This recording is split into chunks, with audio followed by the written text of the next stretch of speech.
recording because that light just came on. Mm-hmm. Long day?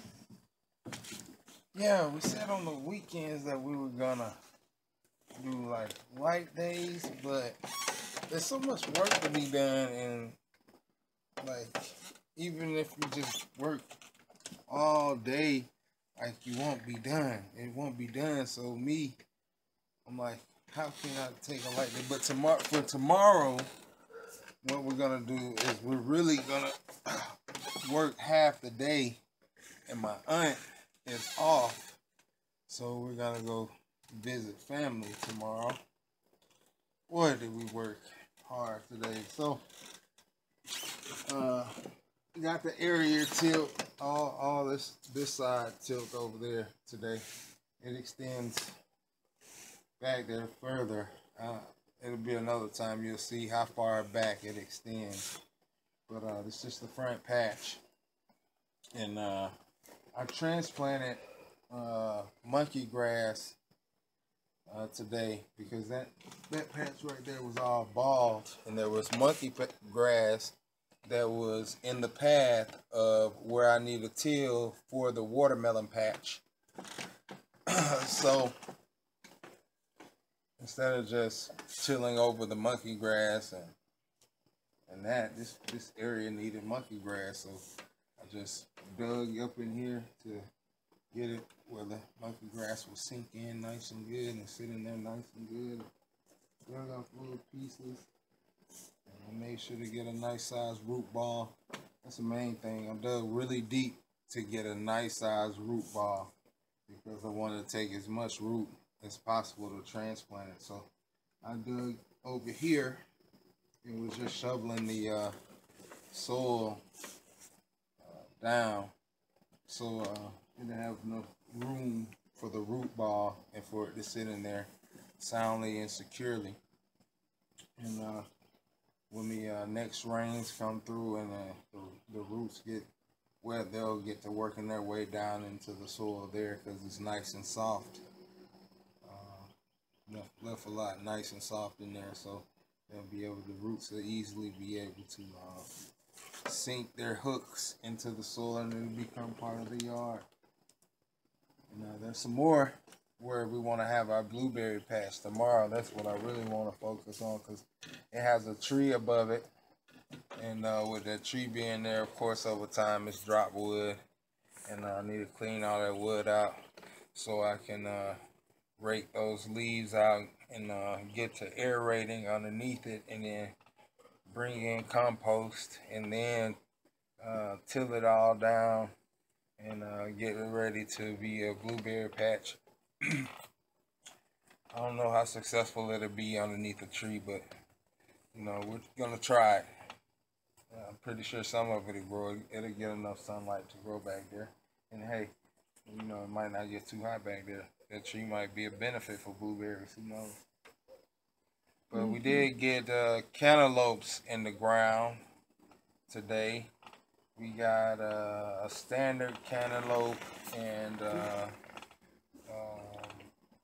Jumbo. a jumbo cantaloupe. And so I said we would sell the normal cantaloupes for $1.75, and we would sell the jumbo for I'm not decided on $2.10 or $2.25. I'm thinking more like $2.25 for the jumbo. So yeah, I think $2.25 is a good price for hand-picked, fully organic, non-GMO.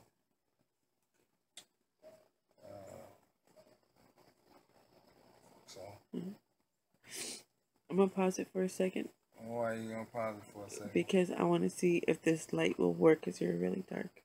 Okay. Okay. Go ahead. Okay. Yeah, that's a whole lot better. Gina had to pause it because one thing about this camera, this camera is bare bones. It has no quality at all. But that's okay because we have a camera to get the information out there. My wife said I should have told her that I was doing a transplant, so that could have been a video in itself. And I was thinking, yeah, that could be a good video for somebody to know how to do this themselves and to do it on their own property. I'm telling you, I'm gonna reiterate once again about this young man, uh, urban farming. He made $100,000 on a half an acre.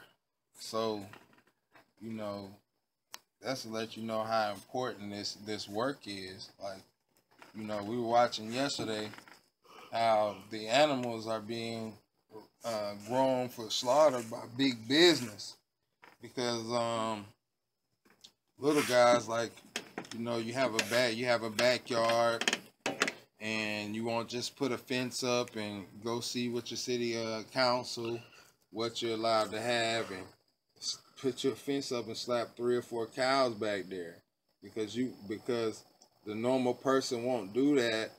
You know, you got big business with these cows and these hogs, and we saw like how just disgusting that is, how disgusting. But we're partnering with the USDA because the USDA, they're credible, and you know you're getting good stuff. Plus they have years of experience, and they'll help us along the way, giving us advice.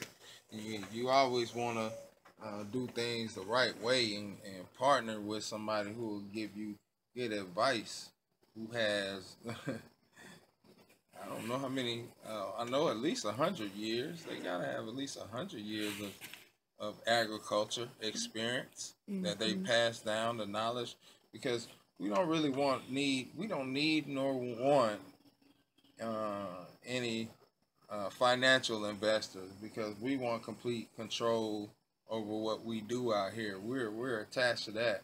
But you know, if we can get advice from other people, that's wonderful. That's gold. You know, you can't ever think you know everything.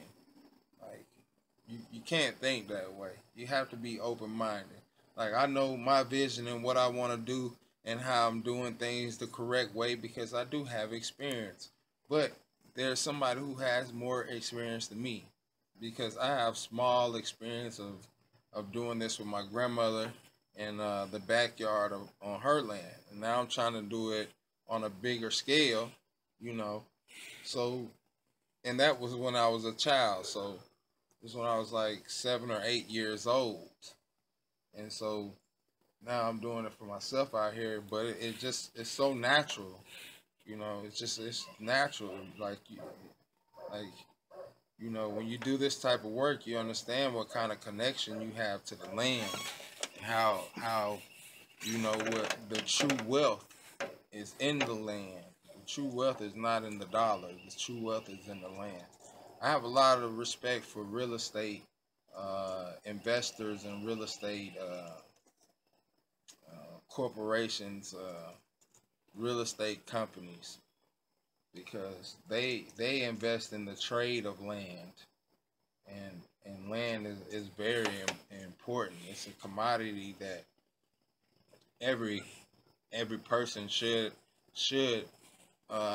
own their piece of. Now, a lot of people have problems with the U.S. government, and I have to tell you, and I have to look at you when I tell you, when you these people who have a problem with the U.S. government, understand this: in the United States of America, we have the best system, you know. And I'm telling you this because truly, if you have the right vision, and you're moving in the right direction, you have the right mind, and you know what you're talking about, people will help you.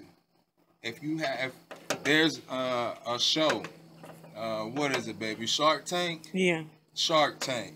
Go look that show up and see how many people every day are bringing their invention, something they thought of in their mind, and they created it, you know, getting hundreds and thousands of dollars. Sometimes they walking out of there with millions of dollars for something they just thought about. Mm-hmm.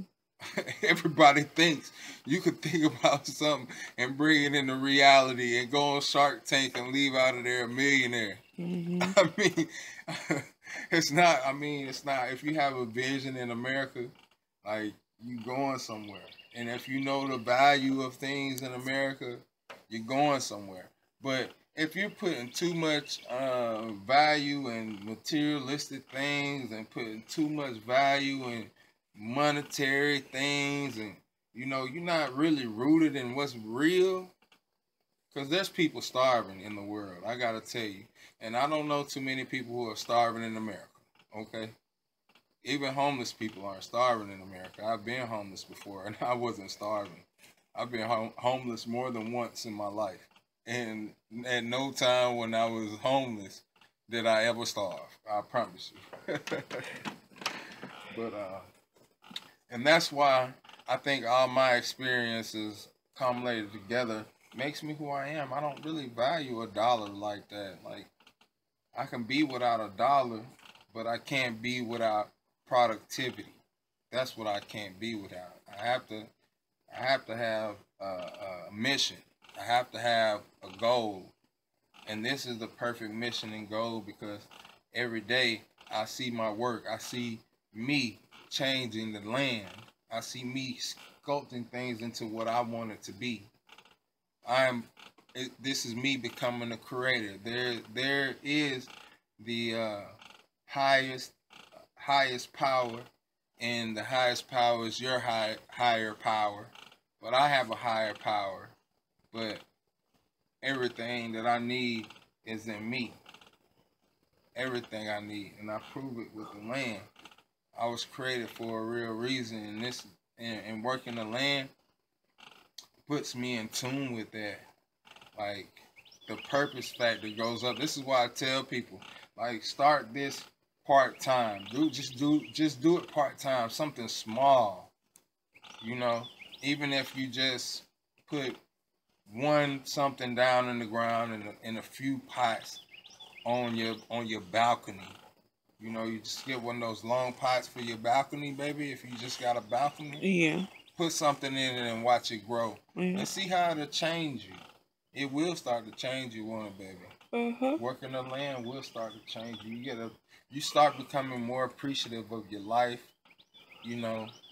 And then too, it's like, you see this while I'm speaking in this video. There's no noise. It's just quiet. Nobody drove down here today. Nobody came down here today. Somebody came down here yesterday, but nobody came down here today. My wife's brought up an interesting point.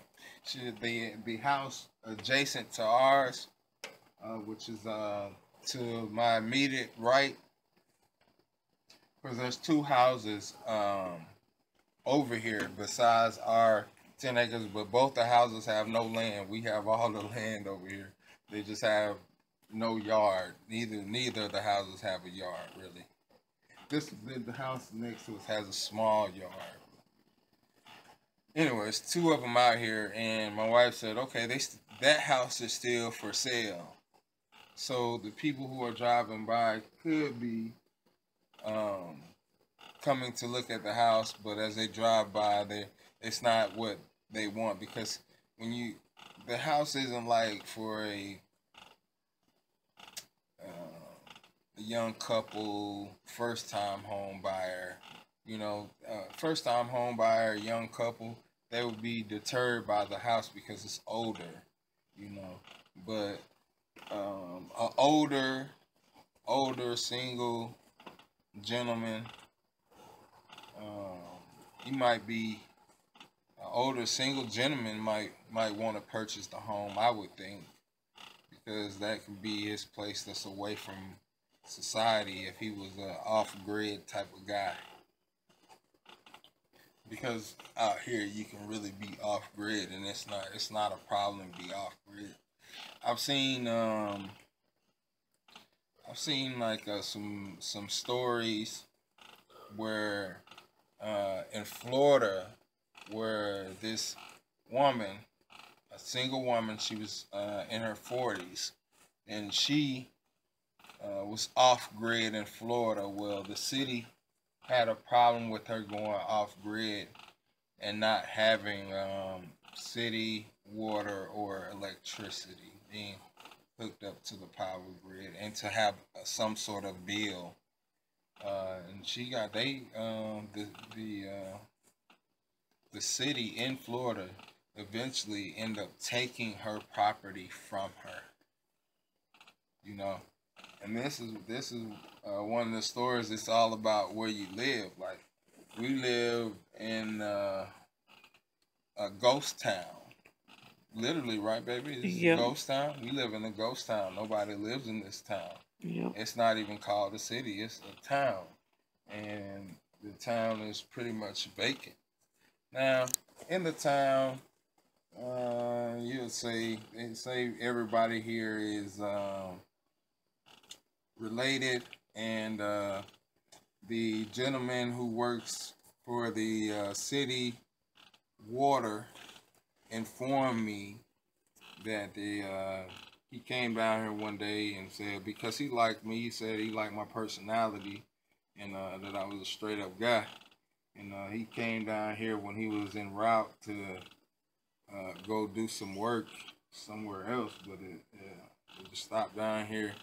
He hasn't been back since, but he stopped down and gave me the lowdown on town pretty much.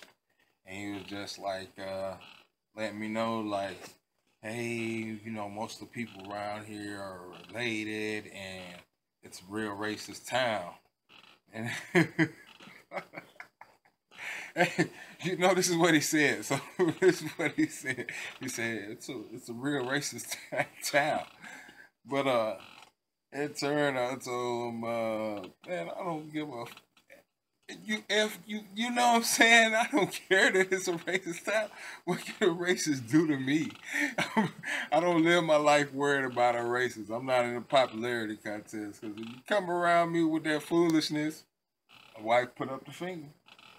But I'm not worried about no racist. I laugh at these racists. Because to be honest with you, man, racists, I'm going to tell you about racist people. Racist people will do things that will harm themselves to hold on to their racism. I'm sorry, it's funny. It's funny. Racists are funny to me. They're just funny to me. They will be a detriment to their self to hold on to their mess, man. I promise you. And I'm just like, okay, Mr. Racist, you don't affect me like you can't affect. You have no power over me. I'm doing better than you. Like, you racist, you probably poor. might be drinking toilet water. No. Probably, No. Probably be nice. Inbred.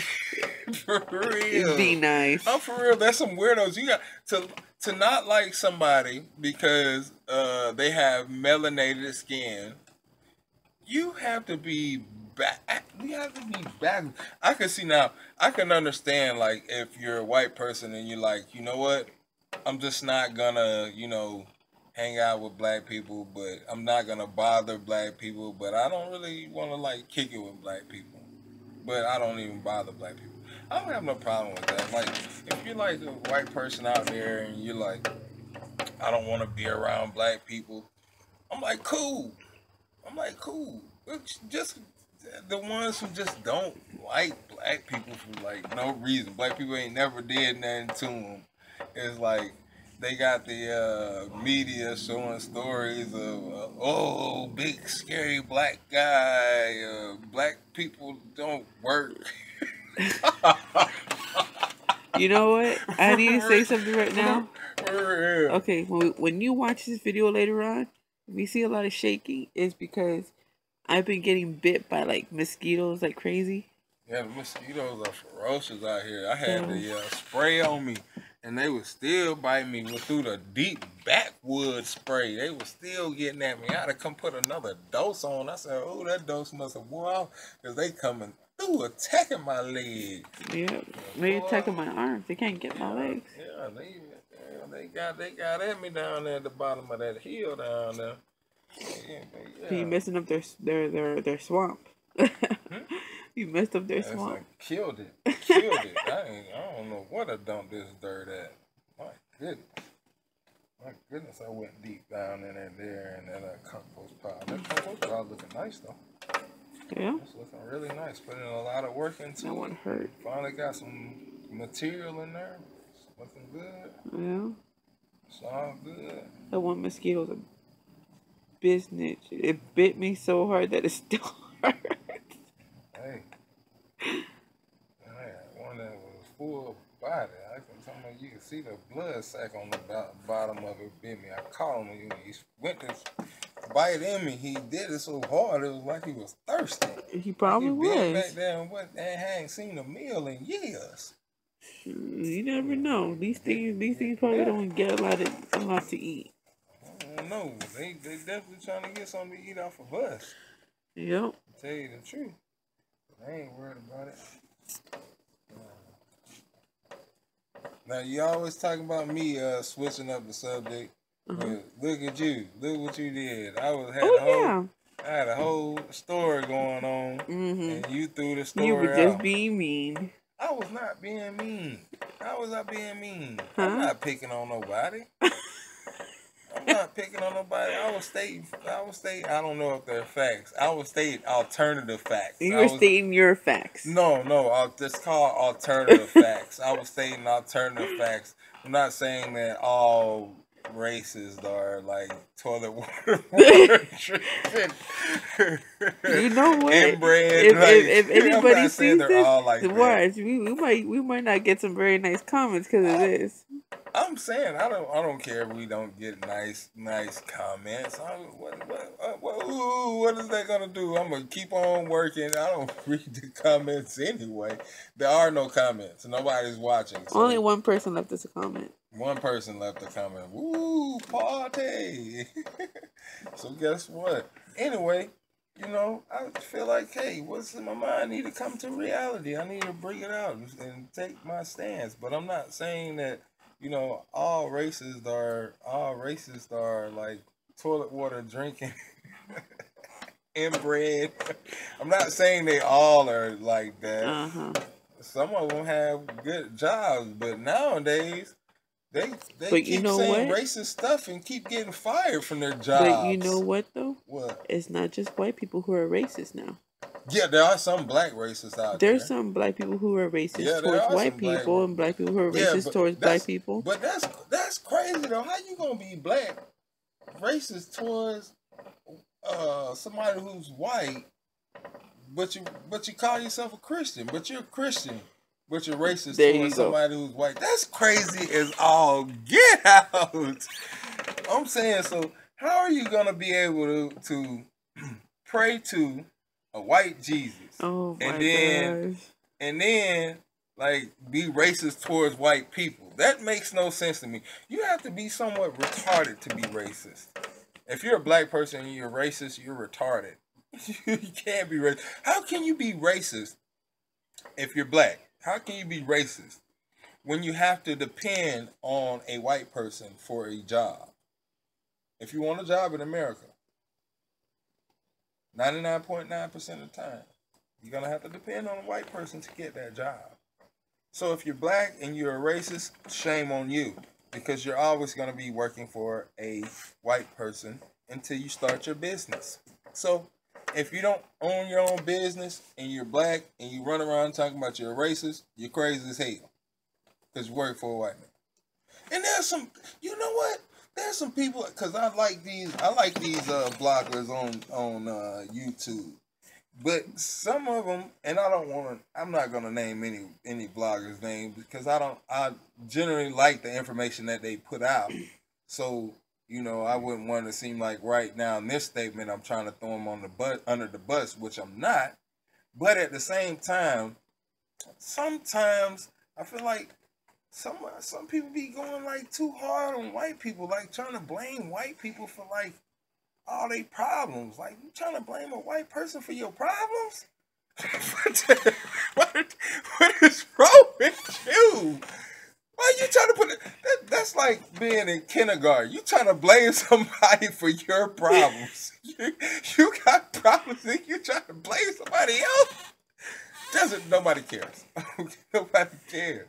You can't blame anybody for your problems except for yourself. Because if you really wanted to escape your situation, if you are already doing bad anyway, then you could just start your own business. I mean, seriously. I'm gonna tell you a story when I first came back. You may not have a whole lot of time. Okay. Now I'll save this story for how many minutes? Like 3 minutes? Okay. I'm gonna tell the story, I'm gonna recap it really fast. This is when I got out of the military. I was done moving around and all this stuff, and I decided to come back to Alabama. When I first came back to Alabama, I had absolutely nothing. When I say nothing, I mean nothing. Nothing. I moved back into my aunt's house, grabbed my aunt's push lawnmower, and started walking around her neighborhood with a push lawnmower. Eventually, that push lawnmower paid for me a Lincoln LS. I bought a Lincoln LS from walking around with a push lawnmower. But then I started doing so much business once I got the vehicle. So I started off living with my aunt. No bills. She was letting me get on my feet. But I wasn't sitting at the house. I grabbed her lawnmower. She let me have her lawnmower. And I just started wheeling it all day until I found yards. Now, I started out with 1 yard. And, you know, if I ever recap on this, I'll tell you the story about the guy and how, you know, he gave me my first shot at a job and put some money in my hand right then. Well, I didn't have to ask my aunt for some money to get something to eat or to get a gas can to put gas, to have a little gas can so I can move around and cut grass or whatever.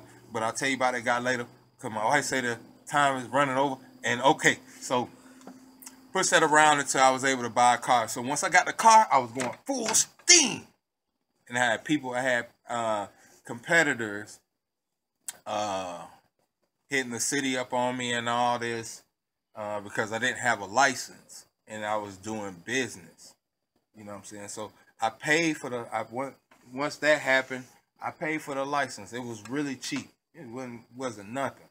Named my business a good name, and I was off. I took this business from me walking around pushing a lawnmower to making close to $300 a day.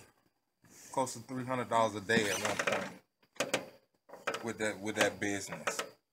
And that's just to show you, like, now of course while I was making $300 a day, I was upgrading equipment. I had, even though I was packing it into the back of my car, you know what I'm saying. Every yard I had to push it with a push lawnmower. Couldn't expand to a no kind of riding lawnmower or nothing, but so I was making $300 a day pushing a lawnmower. And man, from doing all that work, sometimes I do 6 yards in a day with a push lawnmower.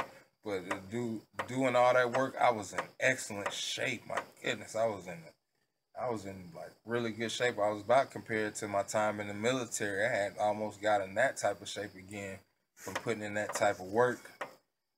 Because at some point, you know, doing that business, I was able to get my own apartment and move out from my aunt. But I gotta tell you, one thing I learned from that experience was that when you're doing lawn service, this is what I want to tell you about this. What I learned in that experience, like I said, at the height of the business, I was bringing in close to $300 a day. But this is one thing I learned about lawn service. If you're doing lawn service, you have to have another business or you have to have a part-time job. If you don't have another business or a part-time job, when the season for cutting grass goes out, you're screwed. Your whole life is gonna come into turmoil. Your life is gonna collapse. It's gonna be calamity and stress. My wife is saying time is coming to an end, so before I keep rambling, I'm going to say if you enjoyed the content, whether it was for information, entertainment, or infotainment, if you enjoyed it, give us a like, subscribe, leave a comment. My wife said there's going to be some nasty comments because I talked about racist, but okay, oh well, get over it. Don't forget about Facebook. Oh yeah, check out our Facebook page to get updated photos. That's pretty much all we have time for now, is to do photos so you can see the transformation every day. What's the Facebook name? The Facebook is Black Farmers 6, the number 6, not spelled out, but their physical number. Black Farmers with an S 6 on Facebook. We don't have a Twitter or